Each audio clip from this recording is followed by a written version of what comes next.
to NIL, but I want to know, why don't these coaches get the smoke for leaving and not being loyal and not seeing through some of the challenges that they face at these schools? Like, we want the players to do the same thing. We want the Is players to that be an honest loyal. question, Kendrick? Is that I'm really serious honest? about it. I'm serious. Yeah, I don't because I don't blame the coaches for that. We literally want the players to be loyal. We literally want the players to tough it out and not transfer because they think the grass is greener on the side. We want them to commit to their obligation and everything like that.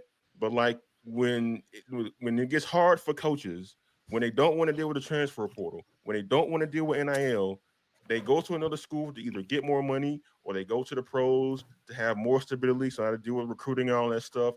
We applaud coaches. We're like, hey, like, good job of like getting a new deal. Good job of like getting a better opportunity.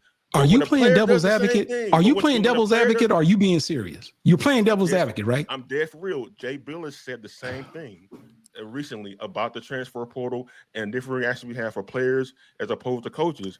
Like, they're never called out for that. Okay. You don't hear Robert Jones going off. No, you don't hear other coaches going off about coaches leaving in the middle of contracts or doing the NCAA tournament. For the sake of time. For the sake of time, Kendrick, and I didn't hear Jay Billis's argument, but let me just simply say this. The reason why the transfer portal exists right now is because of what coaches were doing when they had the right to leave, and they would make commitments to recruits to come to their school, and then all of a sudden they will up and leave for greener pastures, and that recruit, because he had signed a letter of intent, had to stay to that school because he couldn't go with the coach. So I don't know why Jay Billis would make that argument about coaches who decide to do that, because that's part of the reason why we have this situation now. It's because the coaches could leave whenever they would want to leave, but the students couldn't leave whenever they wanted to leave. They were contractually obligated to stay, at least for whatever, or if they had to leave, they would lose eligibility. So it's a bogus argument. And Dante Jackson's, I believe it is, because one thing is it's because of that we're in the situation now, and he's crying foul. But what I'm saying is that in the case of Dante Jackson, I have always said that if you're going to hold a coach accountable for wins and losses, the very least that a program can do is to give that coach the very minimum he or she needs to be successful. Yes. Alabama A&M made a commitment to NIL. Grambling had not yet made that type of commitment. Or should I say, Alabama A&M is a little further in their NIL development as opposed to where Grambling is right now. How the hell can you blame a coach for making a decision when ultimately the coach is going to be held responsible for wins and losses, when he knows this school is paying this player X amount of money to stay or the X amount of money to come, and they're taking my players that I recruited and I don't have any money to give them, and now they're gone. But you want to hold me accountable for wins and losses because I can't keep players and you don't have any money for me to give to them? That's the reason why he left. This is why he signed a contract extension, though, Kenn Rashad. He signed a contract and you know what? And he signed a contract extension. This was possible. Hold on. He signed a contract extension, and Alabama A&M bought him out of that contract extension. So, look, Grambling got his money back. Nothing was violated. There is no such thing as loyalty when a contract is involved. I tell people this all the time. There is no such thing, because if coach sucked, folks would be front and center. Fire his ass. Where's the loyalty when you fire a coach, when you got a contract in place? So how can you ask the same thing for a coach when he's winning and he's hot and everybody wants him because the coach that they fire wouldn't get the job done, and then they think this person's an upgrade to elevate their program?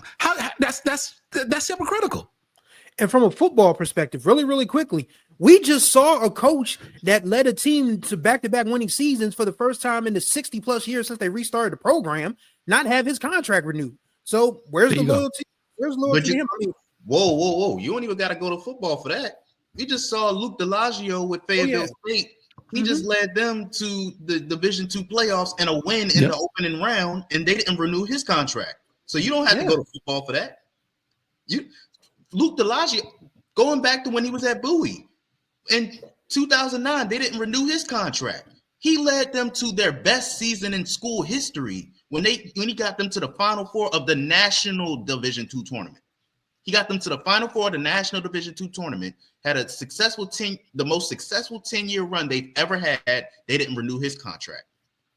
So there's no such thing as loyalty in sports. People that want loyalty in sports are being unrealistic.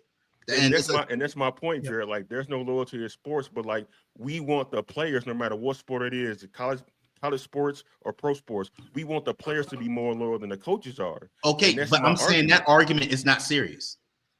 No, the argument isn't serious. It's not. No, it's not. No, it's not. Because when a player wants to opt out either in a professional league or hit the transfer portal in college, that player is criticized heavily. But when a coach wants to do the same thing, especially in college, he gets support, and the smoke isn't the same. And all I would say is, for those who complain when a player leaves or when a coach leaves, are the ones that are actually pretty good at what they do. But they never cry about the coaches who suck or the players who suck. All I'm saying is, don't take that smoke seriously. It's nothing. The only people who are loyal to the school are the fans. And they aren't, and they are not contractually obligated. People who argue for players to be loyal is equivalent to trolls on the internet.